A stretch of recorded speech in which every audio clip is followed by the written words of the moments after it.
Hi, everyone. Here I'm presenting my life before and after LLMs. I hope this is a talk you enjoy as much as I did doing this. It will be fast, I promise. In one slide, I can summarize everything.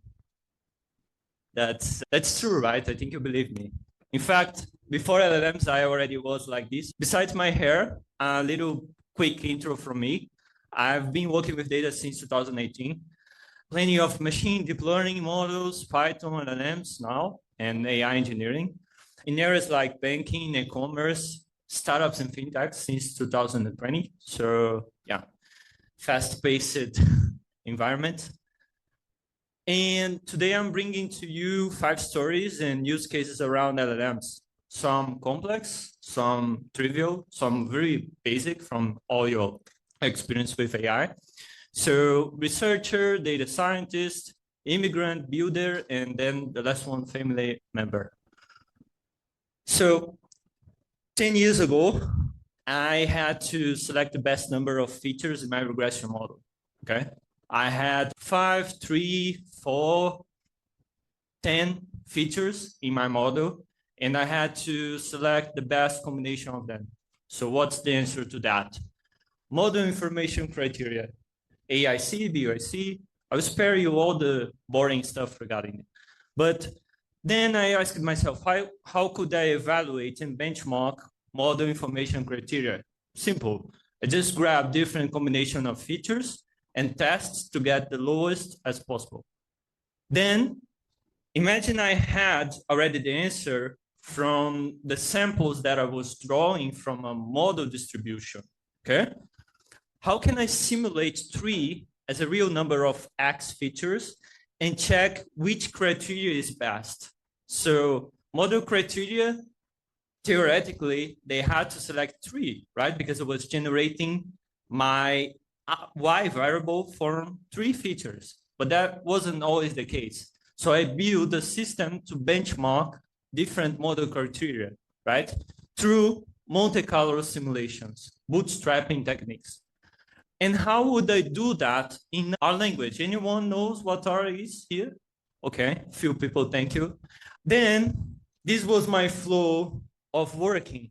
Google, Stack Overflow, R coding, grabbing some papers. This was my supervisor at the time, Elton, really nice guy. And then it would be me with hair, of course, thinking about all the problems I had to solve back in that time. That was me before LLMs. Then how would I research a problem now? Something that I've never faced before, and I had to deal with the modern world. So one thing I think everyone or most of you have worked with vector stores, right? For RAG pipelines. They are really good for similarity. But then when it comes to recency, there's a tricky part of it. Because cosine similarity has nothing to do with recency, right? How recent is your data? So I was working with Python and I had to deal with that because I was grabbing news from Google, for example, for companies that were my clients at the time, Airbnb and stuff. And I had to bring the most recent news about these companies, okay? How would I do that with a vector store? So I asked LLMs and they suggested me, oh, okay, you can just go here and re-rank. Okay, I tried, didn't work for my use case. I don't know if today it will work or not, but at that time it didn't work. Then I solved the problem myself. How? After 2 weeks, I tweaked the metadata a bit.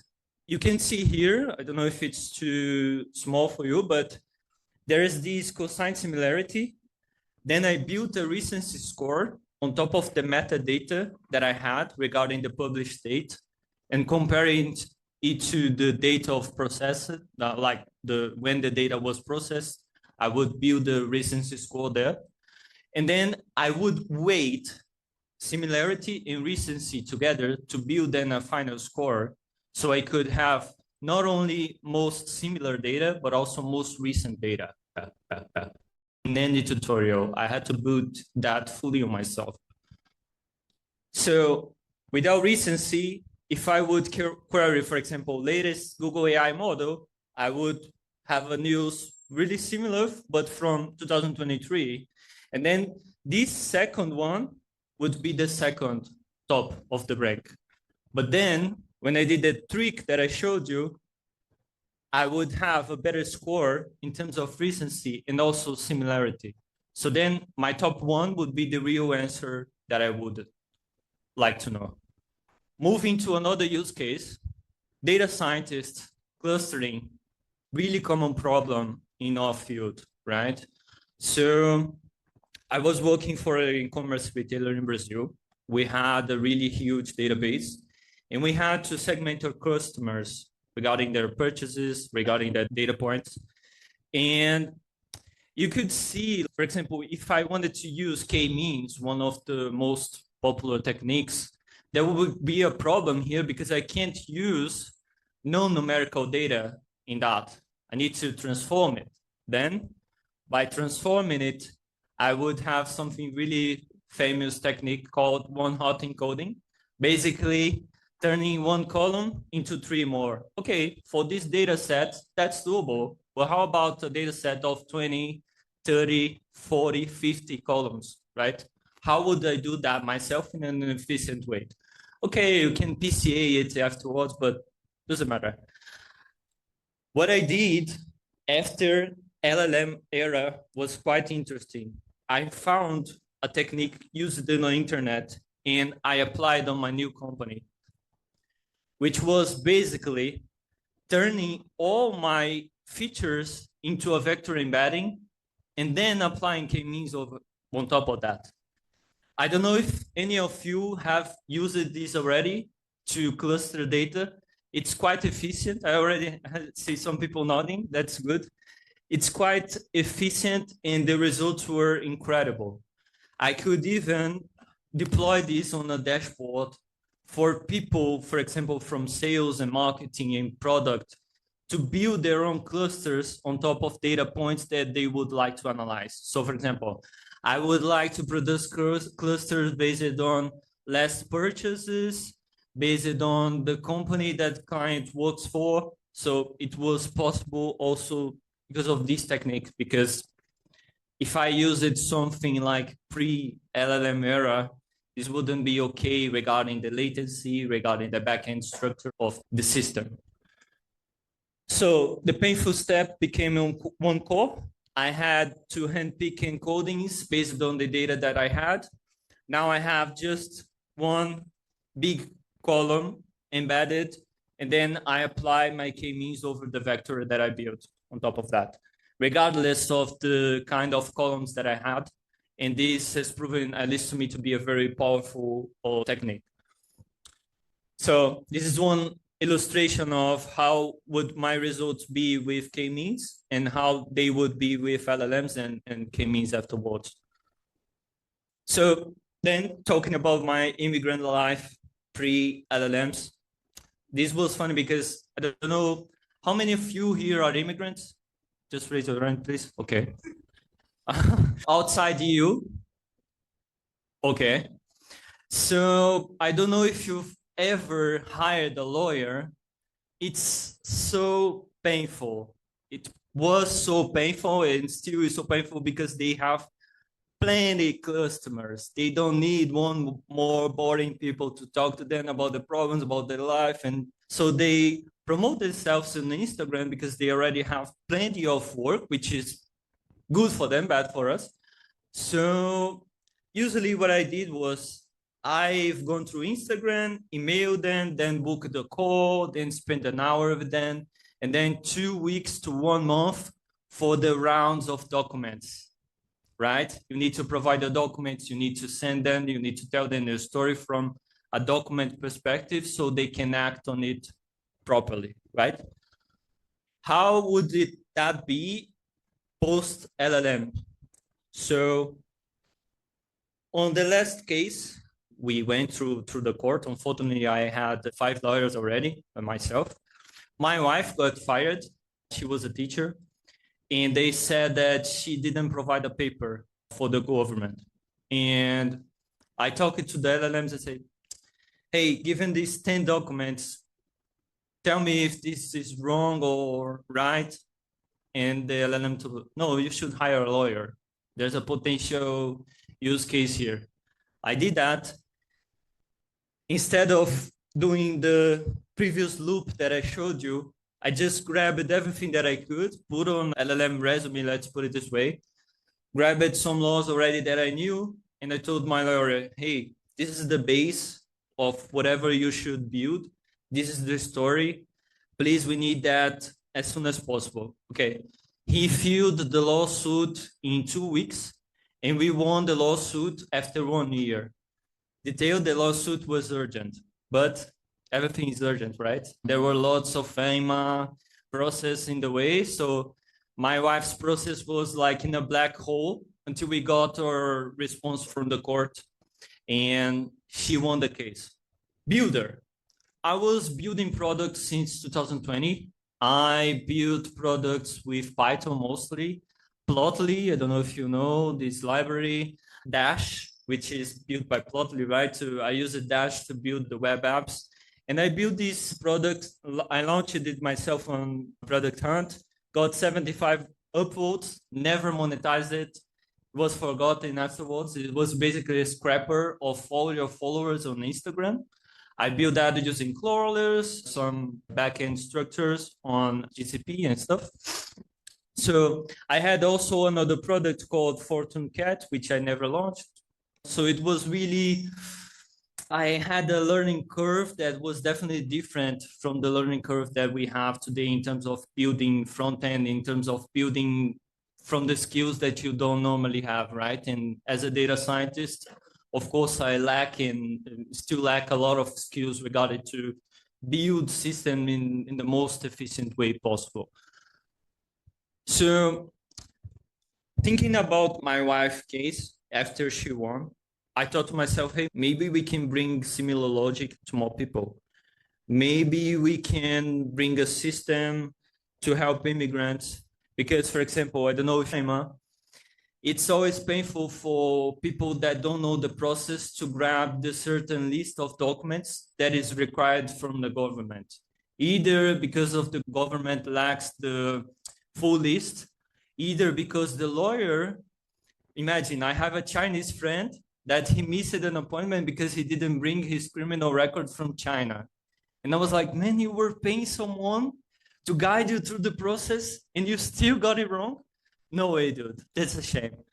So imagine like this. People nowadays, they rely on Reddit forums, Facebook, helping people just answer them what they want. Hey, is this document correct?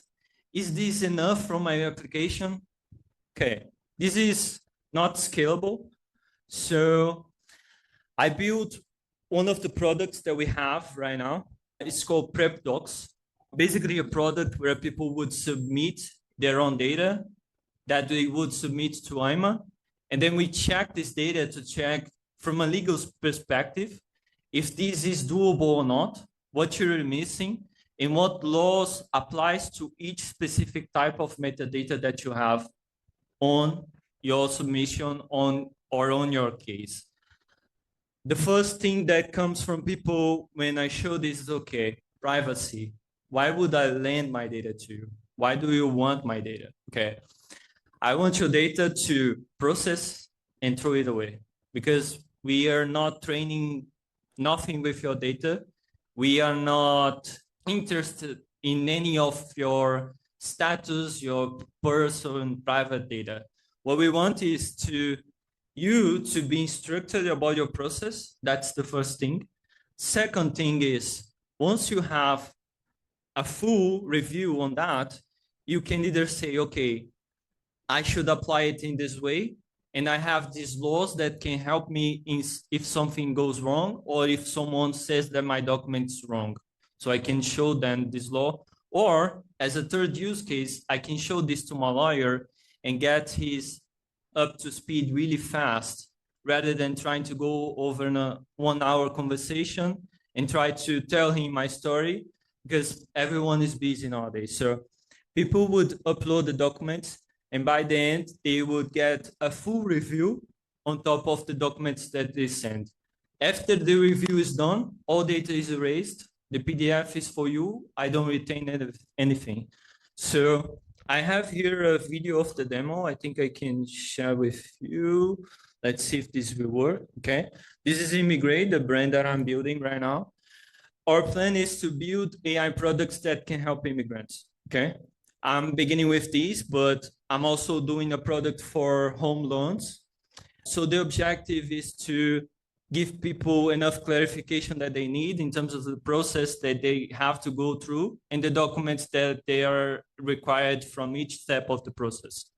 So here, the AI classifies the data that people are submitting. All data is classified into pre-specified type of documents, and people can also override what the AI is telling you. So for example, here, it didn't get my RRS that I created, right? So I can just override it and it says confirmed by the user. So then by the end, it will generate from the AI the PDF with all your analysis based on your specific case and specific metadata attached to your documents. How am I making this private right now? I'm using VLLMs on top of a self-hosted machine that I have on the cloud. So I'm not using OpenAI, I'm not using Claude or anything like that. Let me just pass it. For the structure, I have 3 agents sequentially, and I have them to work on top of metadata in the pre-specified kind of structure around this metadata attached to the laws that I have in the terms of immigrants. So we have sequential agents where they can be auditable. And also we have lots of rule checks in terms of the documents in the law itself. We have this structure to be in the most productive possible way, and also from the cost perspective, the cheapest one. And one of the main decisions I had to make while building this was to either use third-party AI tools or use VLLM. And I found the VLLM really good in terms of the security and the privacy that you can have. I just download a model and use this model in one of the services that I have. That's it. Once the model is processed, end of story. I don't save data. I don't store anything. I just want to give people the possibility to be more informed about the process before talking to a lawyer or before going to, right? So I had to choose between data privacy. I had to choose between latency, of simplicity, model capability, of course, because my models are weak. I'm right now using a Queen model. And yeah, so privacy first. Of course, the costs are also tricky because I deal with GPUs. So it's also one side of building these and making it private as possible. Family member, this is the last story of the day. Basically, this might be silly to some of you, but sometimes we are deep in work and fully busy, right? And we still need to be a father, we still need to be a mother, we still need to be a sister, a brother, and people keep reaching you for advice. Hey, I had a bad day, I'm feeling depressed or feeling this. And in one of these situations, I was too, how can I say? I didn't have anything to tell at all. I just didn't want to deal with that myself. And I ended up asking ChatGPT what to answer. I literally spent half of the day screenshotting my WhatsApp and pasting that to ChatGPT so it could answer on behalf of me, like saying, hey, I want this person to be calmer. I want this person to be not anxious, because me, I couldn't provide that at the moment. So my story is, I did that. When I got home, the person was calm, was like not that anxious anymore. But in the end, I thought to myself, hey, before I was producing, in this specific use case, did I verify what the model did? Am I 100% sure that I acted on the right way, on the right path? So 5 stories, 1 shift, right? I used to produce more than I produce right now. And I think a lot of people in the room resonate with that. But now my time shifted into verifying what someone or some AI produces on behalf of me, right? And out of the 5 use cases, on the last one, I couldn't verify it properly, right? Because it was something very personal, very private. But generally, this feels way more productive, generally speaking. I could excel myself in other areas, that domains that I didn't have at the time. So yeah, right now, I think the tricky part of AI is that we always need to be careful when reviewing output, because it's easy to lose accountability and ownership, because you can just say, oh, AI didn't work. It's fair, right? But you're in the front of the computer. You're the owner of the work. So before, I used to produce a lot, verify less than I'm verifying today. So producing got cheap, verifying got expensive. Thank you very much for today. I was really glad to have this meeting. If you're an immigrant, sign up to one of our products.